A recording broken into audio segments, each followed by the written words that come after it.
Maraming salamat sa ating Dole Secretary, Secretary Benny Laguesma. Magsiupo tayo.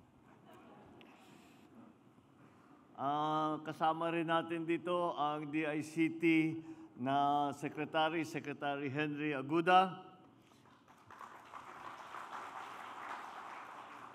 At siyempre yung ating President and CEO of the Social Security System, Robert Joseph Declaro, at lahat ng mga ibang opisyal ng SSS, ating mga pensioner. Malapit na ako sumama sa inyo. Mga kapwa lingkod bayan, mga ginang at ginoo, magandang hapon po sa inyo lahat.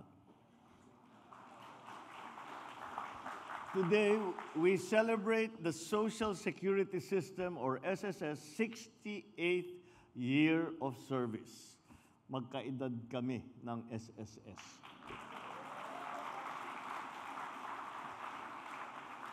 Baka isipin niyo, nag-reform tayo para paghandaan ko yung sarili kong retirement. Hindi yun talagang gusto namin makatulong sa ating mga pension. Sa halos 7 dekada, naging katuwang ng pamahalaan ang SSS sa pagbibigay ng seguridad at proteksyon sa ating mga manggagawang Pilipino. Tinitiyak natin na ang mga taon na kanilang pagsisikap ay may kapalit na kahit kaunting ginhawa sa kanilang pagretiro. Ang SSS, kasama na rin dyan ang GSIS, ay sumasagisag sa pangako ng pamahalaan na ang bawat Pilipino, nasa pribado o pampublikong sektor man, ay may karapatang magkaroon ng seguridad at dignidad sa kanilang pagtanda. This event places our beloved pensioners at the heart of our endeavors. By celebrating as one, the SSS and GSIS uphold that social protection is a responsibility of the government to its people. Sa kauna-unahang pagkakataon sa kasaysayan ng SSS, itinaas natin ang pensyon sa ilalim ng SSS Pension Reform Program.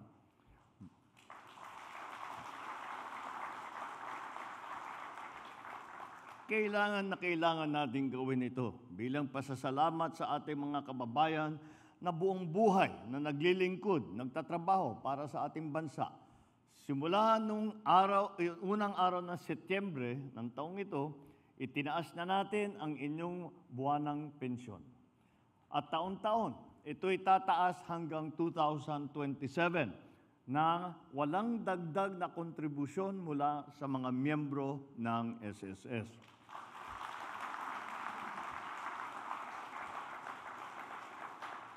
Kasama rito ang 10% pagtaas para sa mga retirement at disability pensioners at 5% pagtaas para sa survivorship pension. Tataas din ang pensyon para sa mga dependent. Sa kabuuan, mahigit 3,800,000 pensioner ang makikinabang dito sa programang ito. At sa loob ng 3 taon, halos 73 bilyong piso ang mailalabas para sa ating mga pensioner para makabili ng gamot, ng pagkain at iba pang mga pangangailangan nila. At yun, karamihan para may abot sa mga apo. Ang perang ito, siyempre, pagka yung mga apo ninyo, yung mga inaanak nyo, pagdating ng Pasko, pagdating ng birthday, di ba? Kakahiya naman, wala kang maibigay. Asahan nyo yung SSS, andyan na.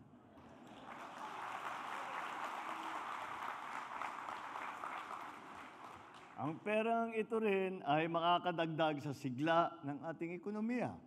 This is aligned with our scheme of promoting the theme na sigurado ang ginhawa sa bagong Pilipinas as we improve retirement and survivorship benefits that will remain fair and responsive to the times. Sa mga kapwa ko, lingkod bayan sa SSS at GSIS, huwag natin kakalimutan na ang bawat kontribusyon ng ating mga miyembro ay bunga ng kanilang pagsisikap at sakripisyo. Kaya naman, tungkulin natin na tiyakin na sa oras ng kanilang pangangailangan ay nandiyan tayo, handang umalalay at magbigay ng ginhawa sa kanila. And that is why I direct the leadership of these two institutions to guard this trust with the highest integrity and vigilance. So, invest wisely. Modernize your systems and make your processes efficient. Ensure that your services are easier to reach, be it through digital platforms or help desks and kiosks, even in the most remote areas. Make sure your services are available whenever the need arises, wherever the need arises. Let us protect the lifetime of work that our pensioners have built for themselves and for our country. Para naman sa ating mga pensyonado, pagplaplanuhan ninyo ng mabuti ang inyong kinabukasan. Makipag-ugnayan po kayo sa SSS at GSIS para makapaghanda ng mabuti ang para sa inyong pensyon at mga benepisyo para sa mga mahal ninyo sa buhay. At sa aking mga kapwa Pilipino, suportahan natin ang mga programang tulad nito sa pamamagitan ng pagtitiwala at paghuhulog ng tamang kontribusyon upang mas mapangigting pa natin ang ating social security systems. Let us resolve to secure the well-being of all Filipino people. Yan lamang ang ating layunin na lahat ng ating mga kababayan ay binibigyan ng tulong at inaalagaan at inaalalayan ng ating pamahalaan. Maraming salamat po. Mabuhay ang SSS at GSIS.